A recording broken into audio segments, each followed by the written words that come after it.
Hey everyone, it's David with Neo 7 CNC, and I have the Xtool F1 Ultra laser engraver right here on the bench. This machine has just come out.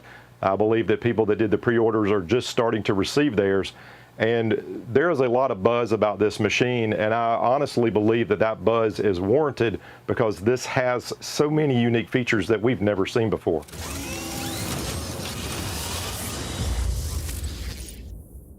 This machine has so many cool features, there's no way I can really do it deep dive justice in one video. So this video is a review of a sorts, it's an overview of a sorts, but this machine is going to require many videos. There's so many different rabbit holes we can go down with the capabilities of this machine. This is just going to be the first in many videos that I do for the F1 Ultra. All right, so one of the first features that I want to cover is the fact that this is a dual laser machine. Just like the original Xtool F1, the F1 Ultra has two different laser technologies combined into the same platform. The first of those is a 20 watt diode laser, which is about double the power of the original F1, and then they doubled down and added a 20 watt fiber infrared laser as well. Before the F1 Ultra and the combination of the two laser technologies that it has in it, you had to decide which direction you wanted to go in. What materials do you want to work with? Do you want to do metals? Do you want to have the ability to do metals? Do you want to do black acrylic? Do you want to do leathers, cardstocks, cardboard, wood? And you had to pick a direction to go in. The F1 Ultra really minimizes that decision, and there's very few materials that it can't do. Another great feature of the F1 Ultra is that it has a larger work area than most machines have right out of the box. For a Galvo type machine, traditionally you would see a work area of about 110 millimeters by 110 millimeters, and that's roughly 4 inches by 4 inches, a little bit larger than that. This machine has 8.6 inches by 8.6 inches default. That's roughly 220 millimeters by 220 millimeters. So without having to change the lens, you get a much larger work area, whereas a traditional fiber laser or something like that, you have the option to change the lenses and you can go smaller or larger, and those come with pros and cons. But the Xtool F1 is positioned in kind of the sweet spot that gives you the best quality for the largest work area.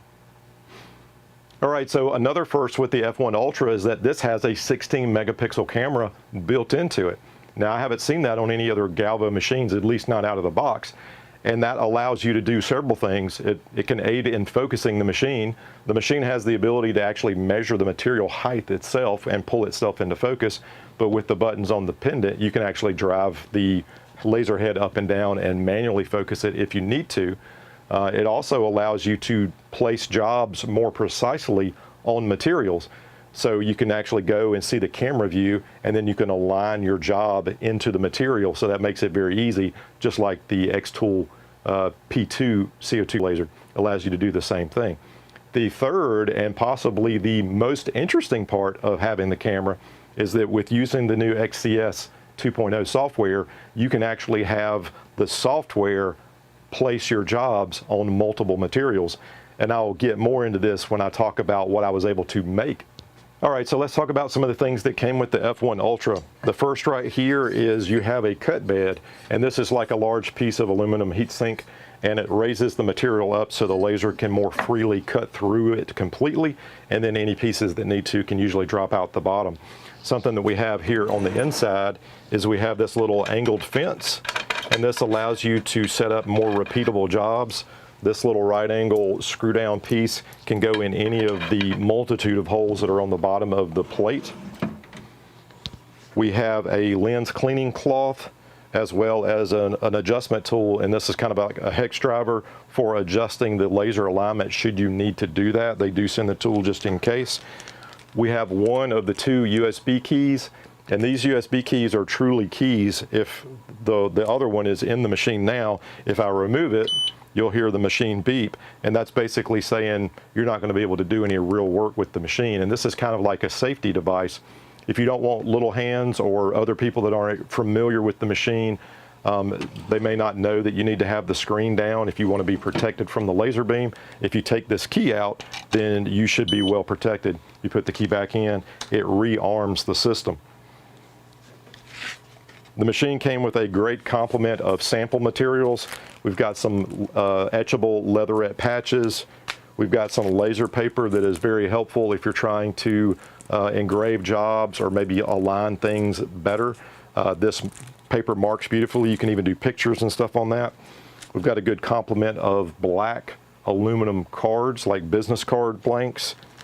Got a little fabric pouch here that could be used to put some jewelry in. They have a piece of stainless steel jewelry, like a little necklace pendant here that you can use. We've got some dog tags in aluminum, as well as some circular polished stainless steel, kind of like jewelry tags. And then we have a couple of slate coasters. These happen to be square. And then a piece of plywood. This is about 3mm plywood. And then a piece of cardstock or craft paper that we'll talk about coming up. Something that's also included with the machine is this touchscreen interface. And this is very cool because it allows you to do a lot of different things. The green button is kind of the go button. Once you've got the job ready in XCS and you hit start, it sends the job to the machine. And then when you hit the green button, the machine will execute that job. The screen here will actually show you the job that you're doing, so that's kind of neat. We've got a home button, we've got a folder button, and then a USB access. This machine does have a standard USB port on the side where you can use a thumb drive to store XCS jobs, and you can actually reference them through this interface without even having to have it connected to a PC. As mentioned before, we've got an up-down button, and that raises and lowers the laser head, and then you've got a outline button for when you're about to start a job. This keeps you up to date with the firmware that the machine is running, last projects, a lot of good useful information on this, as well as being kind of free to move it around and put it where it makes more sense to you to actually start and stop the jobs. It does also come with a length of hose, like an accordion style hose that connects to the sizable dust port on the back, and you can either tie that into your fume extraction system that you have already, you can throw it out the window, or lay it out the window and let the fumes exhaust outside, or you can use the larger Xtool fume extractor, not the one that comes with as an option with the F1. The F1 Ultra requires the larger size fume extractor, the same kind that you would use with the Xtool P2. So just know that if you have an F1 already and you've got the small fume extractor, it will not work with this larger unit. Some of the other accessories that are available with the F1 Ultra are a push button, and it is simply that. It is a single keyboard type button that you can connect to the accessory port on the back, and just like using the green button on the touchscreen pendant, you can hit this button and execute jobs as well.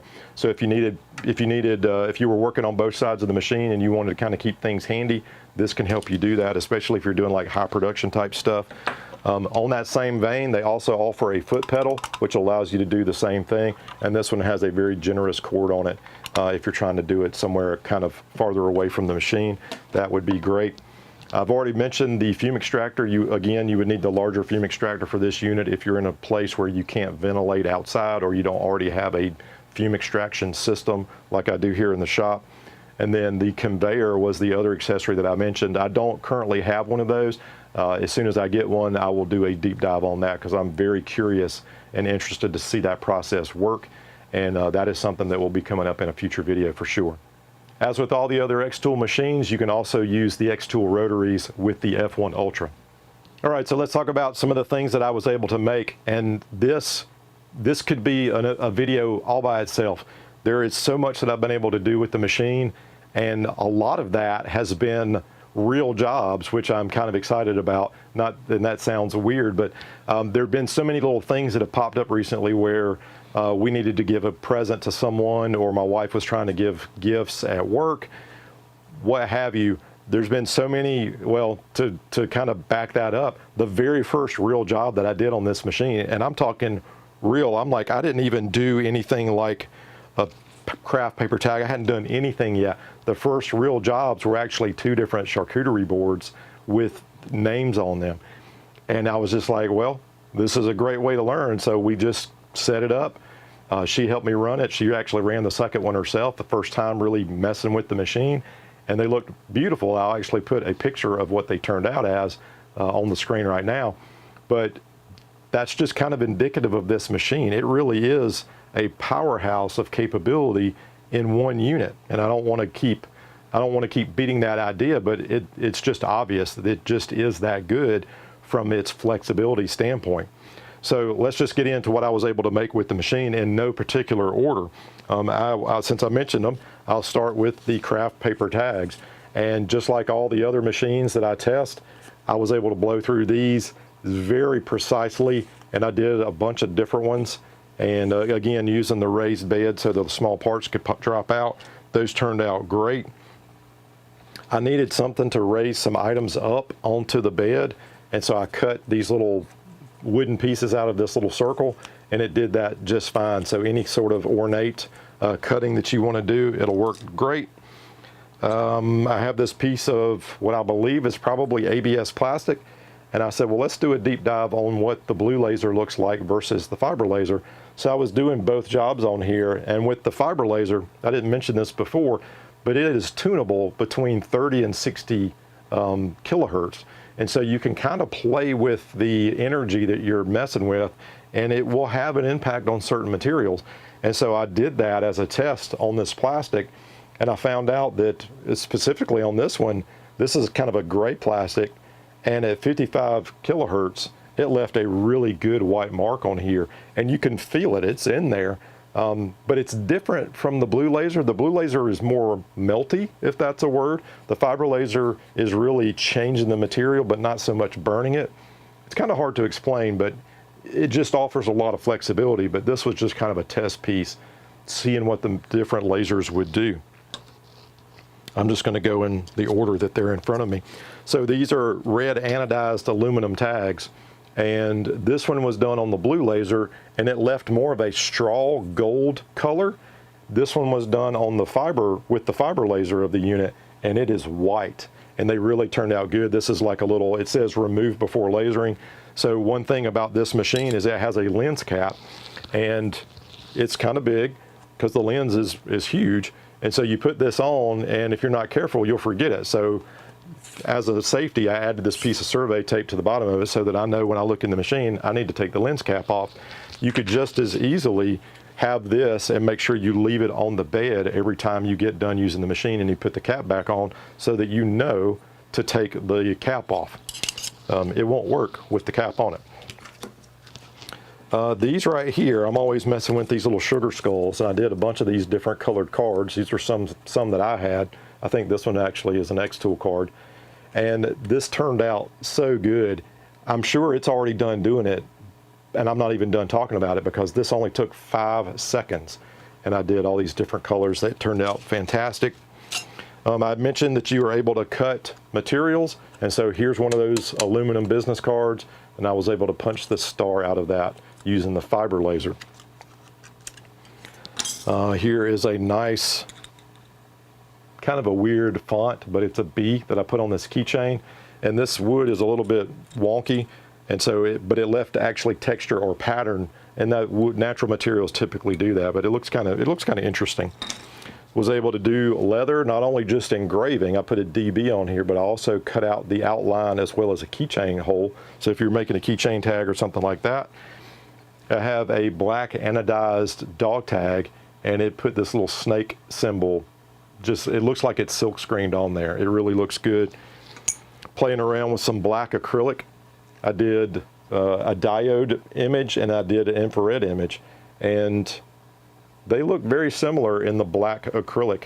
Now it's probably worth noting that you can't cut clear acrylic with this machine. That's really a job for a CO2 machine. But as far as darker acrylic, it can actually not only etch it, but cut it up to a certain thickness. Messed around with a bunch of stainless steel dog tags. Again, every material is going to act different, so you kind of need to do your homework to check and see what result you get with the frequency, the speed, the power. All of those kind of play into what kind of results you're going to get. So in the same way that I was playing around with the plastic, I did the same thing with stainless steel and found out that the 55K on stainless really, really looks good. It's a really clean image. And so I just kind of played with that. And then I have a very interesting one here where because this is 2 lasers in one, you can actually use both of those lasers on the same job. So I created this job. This took 15 seconds, and I have the settings and everything, and I have what it looks like on stainless steel in the blue laser, and then what it looks like on stainless steel with these settings with the fiber laser. So that was kind of a neat experiment. Another interesting thing is I did the sugar skull on the stainless steel dog tags with the fiber laser and then with the blue laser. The blue laser is more warped, which means that it was kind of experiencing more heat than the fiber laser. The fiber laser is not bent quite as bad. So that was an interesting result. This is one that I was just playing around with last night. I saw these coasters at one of the hobby stores, and I said, I wonder if this, it says that this is marble. And I'm like, okay, let's see what we can do. So I used the blue laser, and I was able to get a nice kind of, it's a little bit subdued, but it really kind of adds to the aesthetic. It's not so bold that it overpowers the rest of it, but I've got a nice B etched into the marble side of this coaster. So that would be an awesome like wedding gift or shower gift or something like that. I had an old Apple AirTag that we had found that did not work. And I was like, okay, well, using the Apple plastic, like if you were trying to do somebody's earbuds or earpod cases or something like that, which I've done for friends before, I wanted to see what the mark would look like. So this is typical Apple shiny gloss plastic, and I put a Stormtrooper on here, and it looks really, really good. So if you're trying to personalize things like AirTags or iPod cases, and then I doubled down, and with the stainless steel back that's on the Apple AirTag, I put another Trooper skull or Trooper head right in the middle of the frosted apple on the back. So that was, I was just playing around. That was kind of cool. So one of the things I mentioned is that this can do metals, obviously, but it can do deep engraving on metal. And this is a horsehead kind of coin, and I've done one smaller than this before, but this turned out really, really well. And the ability for this machine to do like meaningful impact, like ablation of metals, is kind of cool. That gives you a lot more options. Of course, had to throw some plywood in there. This is using the blue laser, and this is a good result. This is like, that's easily 1 millimeter into the material. And I didn't want to burn it too much, because you're not trying to burn the wood, as you're just trying to create a difference so you can read it. But that turned out beautifully. This was a test piece for one of the charcuterie boards that I did. Back to being able to do 2 jobs or 2 lasers in one job. I did both of these at the same time. So we have like this logo shark on this craft paper tag, and then I did the exact same thing on the stainless steel tag. So blue laser, fiber laser at the same time. So that's kind of cool. Turned out great. Just messing around. This was the piece of craft paper that came as a sample piece with the machine. Did that same logo on here, and that looks really, really good. You can actually feel that. It almost feels like felt, but the dark area is where it ate into the material, and it turned out beautifully. All right, 2 more things to talk about. So I love messing with anodized aluminum. I should have wiped that off. I love messing around with anodized aluminum plates for photographs. That's just something that I stumbled across, and I really like the way it looks. I did some vacation photos from last year, and they really turned out good. The F1 Ultra did a fantastic job on that as well, with this crazy high resolution dragonfly image. And then last but absolutely not least is we were able to do a 3D emboss on this slate coaster. And the pictures are not going to do it justice, but this is a deep, deep engraving. This coaster is probably 5 millimeters thick, and I promise you, in the lower parts of this dragon skull, it's probably 3 millimeters deep. It really knocked that material off. I probably don't have a picture of it, but when the job is done, you can actually see all the dust that was created from this job that gets kind of stuck to the back of the shroud right in front of the fan, and you just wipe that stuff off. It comes off easy enough. But the amount of debris and material that you're removing off this is very impressive. Since we're talking about the dust, another feature of the F1 Ultra is that not only does it have an exhaust fan that's actively pulling exhaust out from the chamber, it actually has 2 fans that are in the head of the machine that are pulling air into it forcing it down around the lens to try to keep the lens as free from dust as possible, but that also gives it air inside the chamber so that you can actually pull air out. So it's an active flow of air. It's not just passively pulling air out where you've got to leave it cracked so air can get in. It's pushing air in, knowing it needs to pull it out as well. Couple other things that I was able to do with the machine is I have this polished stainless steel nameplate, would like go on like a plaque or something, like, you know, 2024 champions or something like that, if you had all those stacked up. And I put on here 2024 lasering champion, and I did that with the fiber laser, and it's very readable, very professional looking. Had no problem with the shiny material. The other thing, and I won't pick all of these up, but I have a lot of these little metal circles, and these were something that I picked up for another project. I used these to test the batch processing feature of the F1 Ultra. Now, I don't have the conveyor to do the automatic feed in. That will be coming up soon, but I just randomly put them on the bottom of the machine and said, okay, I want to put this Trooper helmet on one of them, and then using the batch processing walkthrough dialog, it populated that image to all of them, and then you just hit go, and instead of it doing one, it does all 10 or however many objects it sees on the bed. That's kind of a big deal, even more so if you add the conveyor from a productivity standpoint. All right, so let's talk pros and cons. On the pro side, it's really the features of the machine, and I'm not wimping out here. It's the fact that it's got the camera. It's the fact that it's 2 lasers in one, and one of those is a 20-watt fiber laser. That is nothing to sneeze at. That is a lot of capability in one machine. You've got the conveyor accessory option where you can do object detection and actually process jobs for you. Once you set it up one time, it will populate all those other materials with those jobs. If you're cranking out business cards, that would be huge because you're not trying to put them into a fixture and make sure everything's perfect. You just let the machine handle that. Some other pros are the accessories that come with the machine. You've got the cutting bed already. You've got the touch pendant, which makes using the machine that much easier. You've got the autofocus capability, the auto measure capability. You've got the fans. You have the fact that it's fully enclosed. Again, that's not something that you typically run into when you're talking about Galvo fiber lasers. They're usually open frame, and you have to spend usually a great deal of money just to enclose those. Or if you're a DIYer, you can make your own, but then you have to purchase a piece of glass or something that is protective of the wavelength of the light that this thing's putting out. And all those costs add up. They're usually around about $500, probably $400 to $500 for something to protect that machine. The fact that this one is already got a protection on it right out of the box, that shouldn't be discounted because that's really important. Another pro for the F1 Ultra is the maturity level of the XCS software, and now even more so with the version 2.0.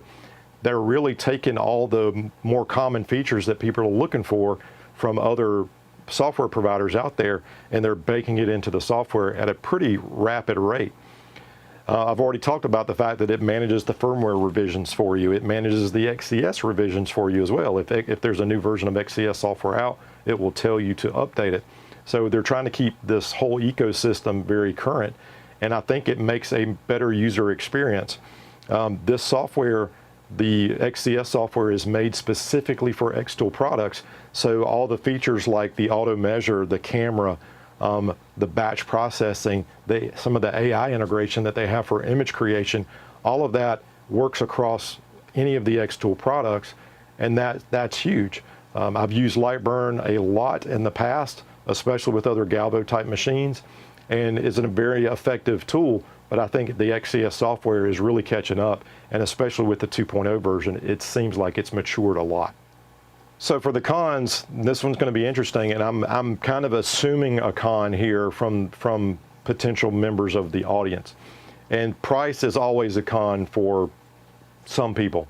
And so the price for this, as the time that I'm recording this video, is $3,999 for this unit. And that comes with the teach pendant, or the pendant, and the cutting board, the hose, power supply, all that kind of stuff that comes with it.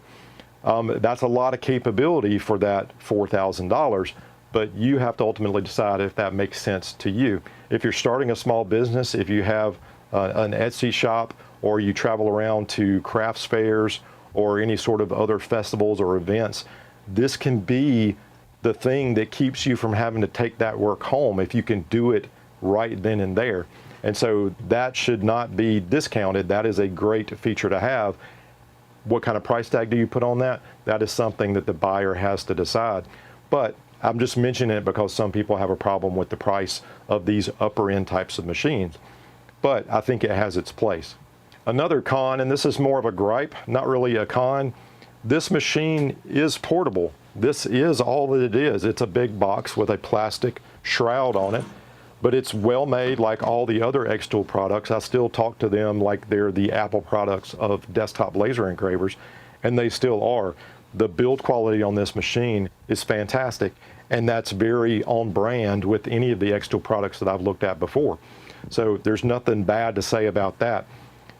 But the portability side of it is there's no handle on this. If you have an F1, there's a handle on top. You can pick it up and carry it like a lunchbox. Well, this is a much larger lunchbox, and I would imagine that that much weight hanging off of the mechanism that raises and lowers the lasering head may not be the best idea. So there is no handle on this machine. That's not to say that it's not portable, because you can certainly rock it to the side and put your hand underneath it to pick it up and move it. Something else about the bottom of this machine, different from the original F1. The original F1 had a base plate that had a hole in the bottom of it where you could pop out the bed and you could actually laser engrave through the bottom of the machine onto like this bench or something like that. This machine does not do that. And I was trying to think, well, why wouldn't they do that? Well, again, it's a bigger, heavier machine. No one's going to be taking this, heaving it up on their shoulder and putting it up against a door to write, you know, keep out on it or something like that. It's just a different use case. The bottom of this is not removable. It's like one cast aluminum piece, very nicely done with the screw holes and everything in it. So it's just a different use case, and I understand why they didn't do that with this machine. And if we're being honest, the use cases for somebody using a machine, whether it's Xtool or any of the other offerings that are out there that offer you to remove the head and go tag, you know, beams or walls or cars or whatever you're trying to do in that orientation of the machine, that's such a small sample size, it makes sense for them to just not go in that direction with the F1 Ultra. All right, so that's a wrap on this introductory video of the F1 Ultra. As I mentioned before, there is so much to talk about here. This is just going to have to be a series. There's just too much to go over. And so this is kind of going to serve as just an introduction of the machine to you guys. If you have specific use cases or you have ideas for materials that you want me to try, it could be anything, let me know down in the comments below. I would love to hear from you guys on what you want to see, especially when it comes to the batch processing, things that this machine can do that we've never seen before. I would love to see your input on that. If you have any specific questions about this machine or any of the Xtool products, I will have affiliate links down below as always, where you can get more information straight from their website, and you can see all the current offerings and sales and discounts that they do, because they do that fairly often. But be sure to check that out in the links below, as well as some of the materials that I use for testing. I really appreciate you sticking around. Thanks for being patient and waiting for this video. I really wanted to kick the tires on this machine and really see what it could do. And I'm well pleased and very excited, and I can't wait to do more videos for you. So be sure to stick around, subscribe if you haven't already, and we'll talk to you next time.